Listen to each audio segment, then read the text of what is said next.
Hello everyone. So today we will start with the Numpy. So obviously this is my first video based on Numpy. So first theoretically we have to understand what is Numpy or why to use Numpy and all that things. So first we will start with the what is Numpy. So Numpy is the Python library which is used for working with what arrays. Okay, and Numpy actually stands for numerical Python. Okay, and it was created in 2005, and it is open source, so it is freely we can use also.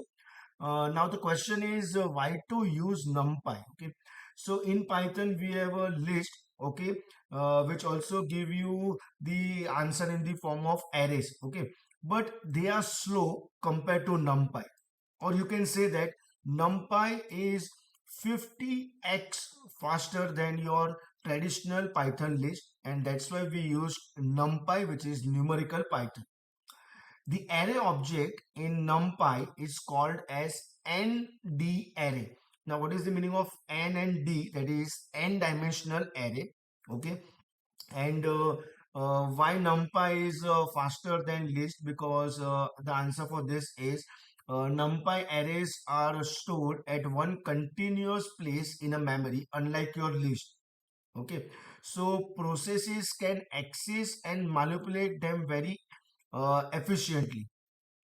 Okay, and this is the main reason why NumPy is the faster than list.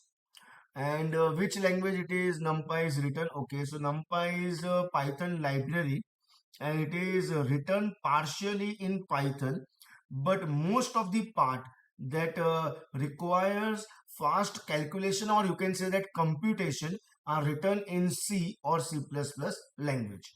And now the last step is all about the installation. So what we will do is using command prompt, that is this screen only, we will type pip, and then we will write install, and then we will write numpy, that is our library. Okay, and you all can see it is showing collecting, installing and everything, and now it is successfully installed. So now you can start with your first basic numpy program or simple level of program, so that we will cover in my next video. So thank you everyone.